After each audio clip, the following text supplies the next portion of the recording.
Welcome to the Southwood Podcast, where we support the mission of Southwood Bible Church to teach the Word, strengthen the body, and defend the faith. Through engaging conversations, our goal is to equip and encourage our members in the Christian life. So we're going to talk about, we're doing question and answer. So our design for this podcast is for Southwood members and anyone else who's listening in to submit questions and we can field them. And so the idea behind it is we're going to kind of think through. No, serious. Yeah, we will. Think through how to answer these questions, dealing with issues that everybody is dealing with on a daily basis. So we have an email account. It's it's podcast@southwoodbiblechurch.com. So that's our email account. Send your questions into there and we will deal with them. So right now for this first introductory one, the questions are all dealing with the future of the church. So the first question is, what do you think churches will look like in 2050? Now, we're still being general or we're being specific to our kind of churches? How do you want to take it? That's an interesting question. What will church be like in 50? You want to field it first? We're all fielding these. You're asking them, but we're all okay. So in 2050, I mean, the biggest question that comes to mind for me is, what are the pulpits going to be like in 2050? That's interesting. Because we've seen a shift away from the classic seminary approach, right? Where seminaries are producing pastors. They're producing younger pastors who are going and filling churches. So that'd be my first thing is I have no idea what the pulpits will look like in 2050. Are you talking about the physical pulpit of where I set my Bible? Oh yeah, exactly. No. It'll be glass. It'll be just glass. It'll be like a hologram or hologram. Whatever. No, but who will be filling the pulpits? I'm not sure. The church. Well, that's even changed in the last 20 years. Yeah. I mean, sir, I'm really, in retrospect, that dimension has changed immensely in the last 20 years. Yeah. So we'll go 25 years in the future. I don't know. I think that that will be a need, is who are going to fill these pulpits. I don't know. I mean, you got to think we're going to be dealing with 95-year-old Pastor Eric. No. So, for those of you that care, I'll be 93 at that point. If I'm here, pushing up Daisy somewhere else. But to your question, seriously, and it scares me the thought where church in general will be. In specific, we at Southwood have kind of been around for a while and still kept pretty much the same profile. I guess it would be the way to address it, which is good because that's what we do. But in those 55 years we've been a church, we've seen a tremendous change in churchianity. We're going back to that thing. So another 25 years, I just think it's going to be just horrible. Yeah. I mean, honestly, in church in general, can we at Southwood keep what we're doing?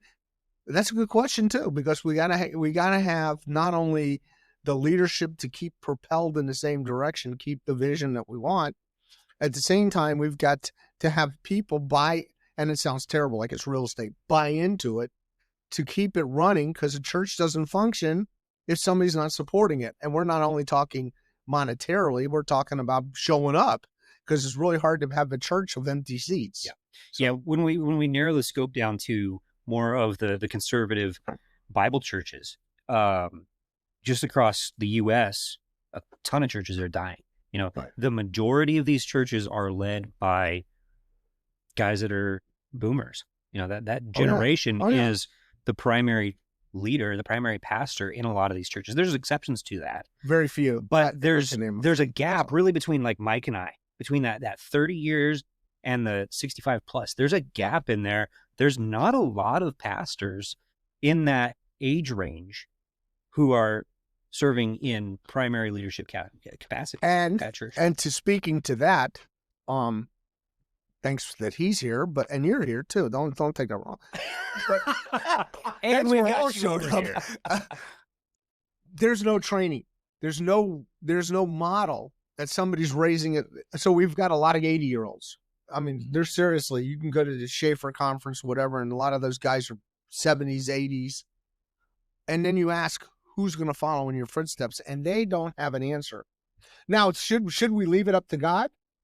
Yeah, sure. But at the same time, our process is to train up, be Paul's to Timothy and Timothy to other Timothy. Yeah, when you look at that model that Paul gave Timothy, I think there's some deliberate leadership development that's in that. And so, but what you mentioned is a common thing of, well, God has always provided for us, so we'll just trust that he will provide that.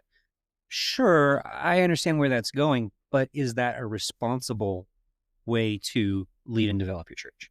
Yeah. Or, there's an outcome that we've seen recently, like we went down and visited the Bible Church at Bartlesville, right?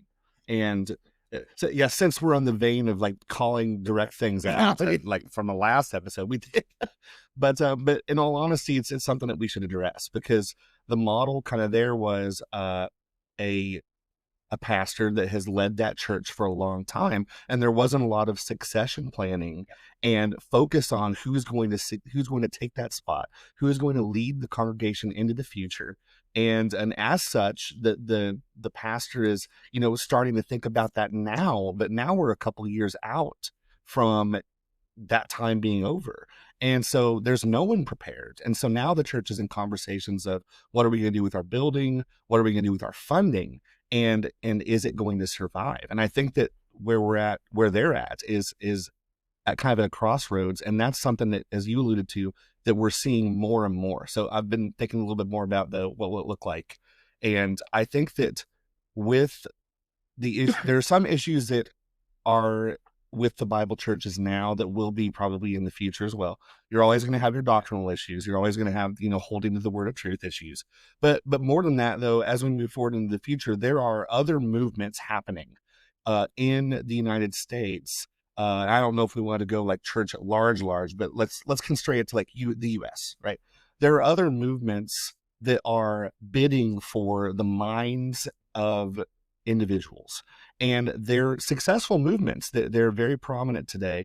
And so what I see is, if the church is not responding to those things, then those other movements might win out in the end too. So we'll see churches like ours continue to become less and less frequent in the way that they're established, and these other movements will become more and more prominent. So what I'm hearing is churches are going to be less conservative, more seeker sensitive, and finding pastors is going to become increasingly difficult. Yeah. I think that the institutions that have produced good pastors in the past are not, we look at them today, right? Like Dallas Theological and things like that. And places like Tyndale and Schaefer are offshoots of that, to really get back to the roots of doctrine to produce good teachers.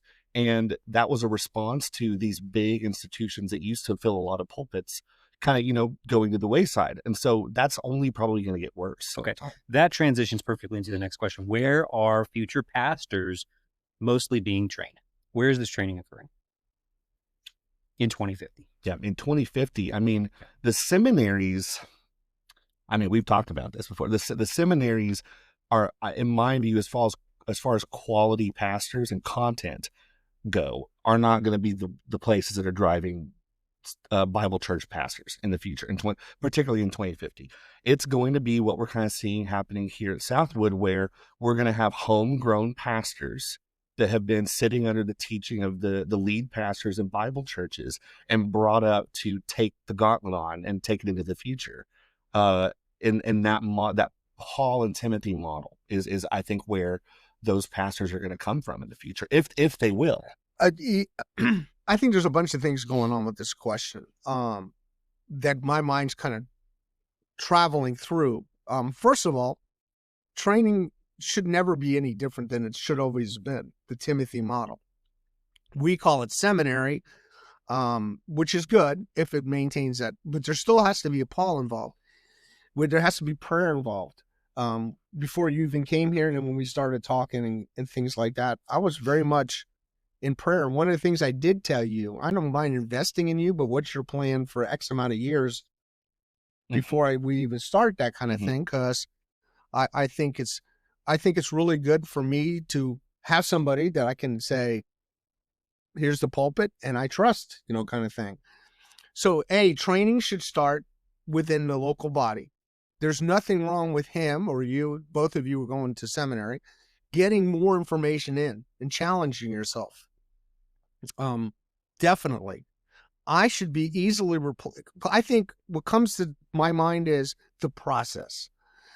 Training, and then having a church saying we need a pastor search committee, which is, to me, I'm going to say something and everybody out there's going to be upset, is the worst model anybody's ever come up with. And I am a product of a pastor search committee, because you're putting it in the hands of a bunch of lay people that really have no experience and no ability. They're going to give you a questionnaire, and that's what they're going to base their information on, or I really like him kind of thing. Where if I say, guys, 35 is a good time for me to move on or whatever it might be, but I'm going to stay here because I want to make sure this church and I still function, and he's going to be your next pastor. No search committee. And the idea of training is to have somebody automatically available that fits the model. People have heard the transition is easier because that keeps the stability of a church. You and I had a discussion the other day. If I die tomorrow, what's Southwood going to look like? Specifically by getting hit by a bus. We're talking about the way out. The way out. It's quick. But it would be so wonderful for the congregation, however big or small a congregation is if there's no transitional time. Yeah. There's no thinking about it. I think it's interesting that you bring that up. Whenever I look at a church who has a pastor search committee, that's kind of a flag. That is not a healthy church, because there was no preparation for a succession in leadership. Yeah, no internal development going on. Right. And even if there is, because there has been models where a pastor search committee is a necessity, and there has been training, but the guy that's been trained is, I'm going to use a revelation term, is lukewarm. He's not really on the same par as the pastor, doesn't know how to teach. We'll get into this hopefully in other podcasts. What's his hermeneutic like? These kind of things. And, those kind of things play in. So when we talk about training, what specifically are we talking in the area of training? What are we looking for? Yeah. What is it our desire? And my desire at Southwood is to keep the same thing we've been doing, whoever's in the pulpit. So 25 years, we've maintained the same. Now, maintaining the same doesn't mean you're stagnant. You're keeping your priorities straight. So it's values. Right. Yeah. The values. Yes. Yeah. Is it 2 Timothy 2:2? Yes. It's 2 Timothy 2:2 is the model that Paul institutes with Timothy is, and I've been taking our church through 1 Timothy, so I've been immersing myself in this context. And what I see and observe is Paul keeps bringing Timothy back to the root of the message. So there was this passing off from like initially with Jesus, right? The revelation to Paul from Jesus, right, in the wilderness, where he says, this is the doctrine. Hold to this. You got to protect this. And then you see another layer of that from Paul to Timothy, where it's like, I'm passing this to you. You got to hold to this. These are the doctrines of Christ. And then all the way to 2 Timothy 2:2, where then Timothy is charged on Paul's last leg of the race. He's charged to find himself people to pass it to. But it's interesting. He says faithful men. Faithful men. Which is interesting, because that means we're talking about adjectives the last podcast. Yeah. Here's an adjective which is kind of interesting, because that means there are men in the church that are not faithful. Don't choose them. You're not going to get anything into them. How do you measure faithfulness? That seems to indicate that there's already been a level of responsibility that they've been given to demonstrate faithfulness. Plus, they've been given information that they've trusted. Yeah. So they've been given truth that they rely on, and you can see it. What did they do with that? Yes. Yeah. What did they do with that? They've been interested. So that they can be called faithful men. Yep. So I think that's kind of an interesting paradigm, because maybe some of those churches that have developed people that they think may be next up may not be the faithful men. Just my thinking. Yeah. That's all. So you kind of derailed the track of our conversation. Sorry. You already brought up getting hit by a bus. Let's just go with derailing. That's putting the bus on a rail. Let's deal with that. If your pastor was tragically taken today by a bus, Yes. is there someone to take his place? So let's bring this home to Southwood. What, you get hit by a bus going down to Lowe's? Well, first of all, I am not walking anywhere anymore. And if you take me to Lowe's, I'll be in the back seat. No. But that's a good question, because I recently had a friend that passed away unexpected. How do we look at these things? We all have a time of death that only God knows. Prayerfully, this is already in place. Okay. Is Mike ready to be full-time pastor? Maybe not, but he can do certain things a pastor could do. God's put you in place to help him out with that. So at least we have a younger, much younger audience to kind of work with. And I think it's cool. I don't have a checkout date, but it's kind of interesting. My wife and I were talking the other day. Most of the men in my life that did not have longevity, except my grandfather, who smoked 100 packs of cigarettes a day. So are you taking up smoking? No, I can't even listen. Don't take this wrong, audience. The most offensive thing is somebody that looks like they're on fire. But we don't know what our endpoints are, which is kind of interesting, because we asked the question, what will the church be like in 25 years? But we can ask the individual viewer, what are you going to be like in 10? Because 10 goes like this. Yep. I mean, where are we individually? Where do we want to go? So when we talk about, is there someone to replace me? Yeah. And secondary, because I'm going him first, right? Secondary is not necessarily you, but there's other people that I have talked to that can at least fill for a while or help out until he's fully ready, because the church also has to support a pastor. And I hate to be like this. The church has to support a pastor. There's a lot of people out there that think, well, a pastor should always have a job. Well, I was bivocational for a while, and that's tough. It's really tough to be committed to teaching the Word of God as we do, and to still hold a full-time. And my job wasn't at 9 to 5 kind of job. It was 60 hours a week kind of thing. So it was tough.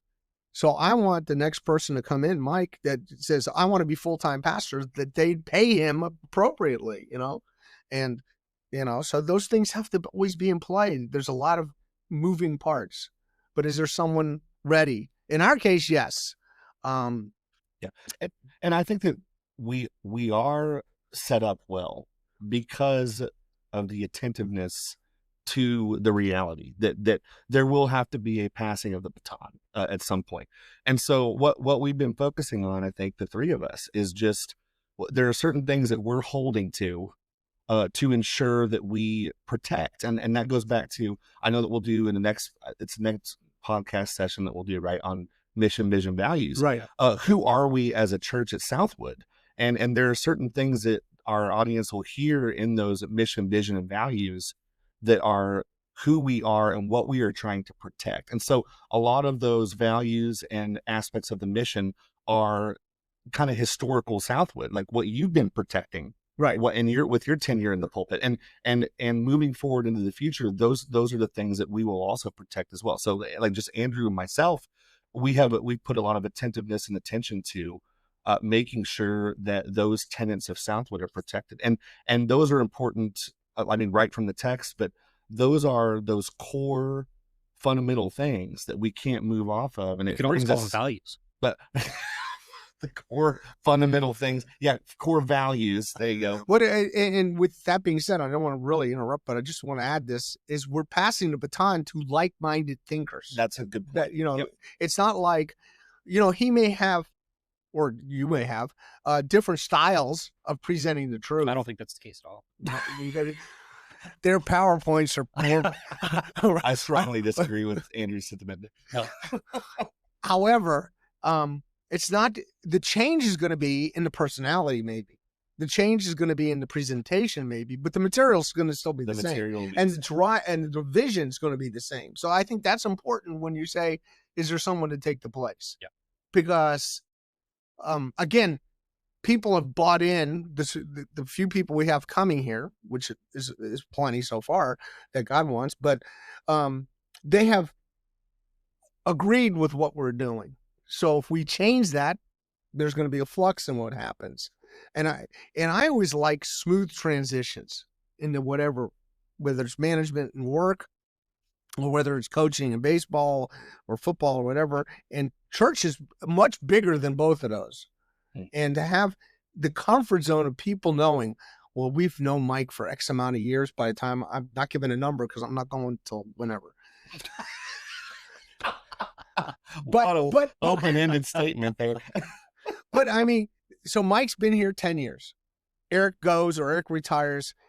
The transition is easy because Mike's been here. Mike's done certain things. So the transition, it makes going or taking the baton to and someone replacing someone else so much easier. Yeah. I mean, it really is. Instead of Cole bringing in somebody with the pastor search committee, and this guy's got, all these wonderful letters after his name, and he's written this many papers, and he comes up and he's stoic with, monotone and precise little PowerPoints, which is fine. Are you talking about when you came and candidated? No, I didn't go through that. There was nothing like that. I was so different than anyway, but and which is interesting. Let's bring that up. What if we maintain the same old profile that would had been previously at Southwood or in any church? What profile do we want to carry on? And I think what happens is sometimes change is good, for the most respect. But then you set up something where someone may, in my case, may retire and stay in place, and there's going to always be, well, Pastor Eric's still here. What do we do? So the transition has to be, no, it's his. I'm helping him. I want to be, I guess in our case, Jack to you kind of thing, a Jack. But not. There's only one. There's only Jack. There's only Jack. There's only Jack. So, but you get what I'm saying. Yeah. So transition, replacement, however you want to call it, to a different thing should be as smooth as possible, not only for the sake of the people, but there's an agreement here. Yeah.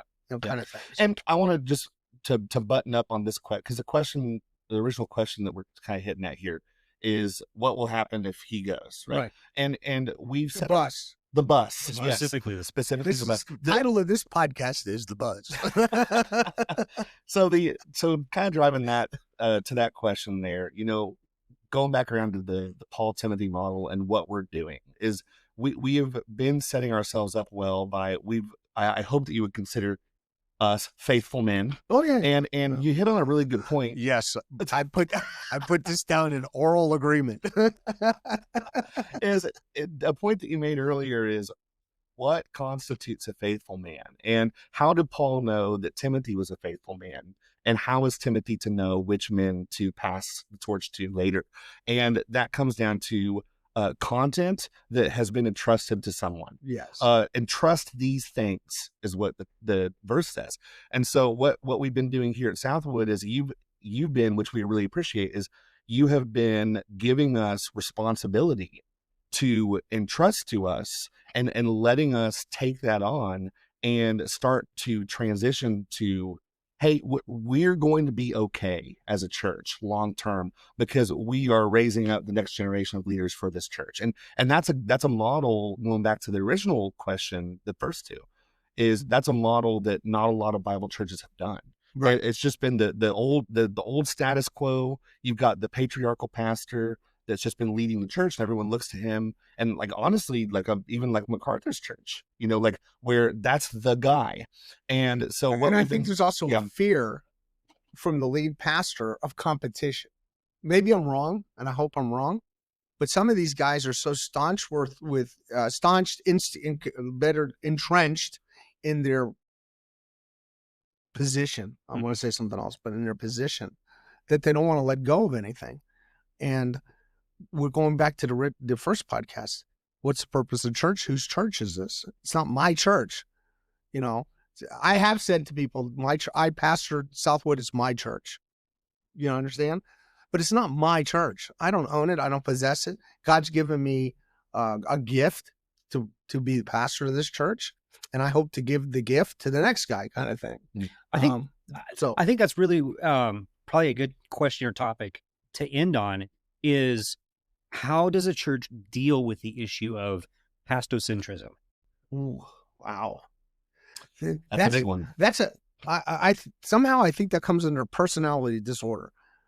And I'm not trying to be funny. I really think some guys love titles, and I'm gonna bring up Will. He'll probably watch this. Will hates to be called. Will doesn't want to be called a pastor. He's just Will, and I'm good with that. I still think I'm a pastor because there's a sign of respect there. But when does it go to your head, and when do you just say, "Hey, this is the position I hold within this congregation without the power struggle," kind of thing? I believe the best way to look at a pastor is somebody that's going to a place that I want to go. So he's leading. And he's doing it by he's going to feed me the same way he's been fed so that I can get to the same. I like where he's going. I like what he's doing. I've watched him because the problem with being a pastor is you're overwatched, or anybody usually in leadership at a church, which is not a problem. Watch. But am I going to a place you want to go? As your pastor. So with that being said, is there some meism involved? I think that's a good idea. And I try. I mean, I'm meticulous about meism. I try to keep me out of it. I get me involved in sports. I do. This is how I coach. Guys can't coach like me. I up you. I bowl. I'm going to take you to the tarmac because I can ball. Kind of thing. I'm good. But with a pastor, I'm God's instrument. And that's a mentality that's it's difficult to maintain. But some guys just can't do it because they like the pomp, I guess is the best way to say it. Celebrityism, that sort of deal. Yeah. Personality. Yeah. Building your little kingdom. Yeah. When Al Good was here, he was a great guy. He did a lot of publishing of books, editing stuff. And he said to me a number of times, you got to publish. You got to be out there. Somebody else in this congregation, I'm not going to name his name, has said it to me many times. Can I do it? Yeah, but what's the end? What am I doing it for? What's the end run? I know you just had an article published. I think it's great, but why are we doing things? So as a pastor and the next generation that comes in, and what I've seen in pastors is a lot of pastors are rear ends of a donkey. They just are. You go, you're not approachable. You think you're all this. Somebody will ask you a question, you blow them off because you say, you're just stupid. You don't know enough. And I'm going, that's not the approach. The approach is we have to be available. And sometimes you could preach, and I've done it hundreds of times, where I've preached a sermon for an hour and people come up with me with a question or something afterwards that has nothing to do with what I taught, which is usually pretty aggravating, right? But it's not.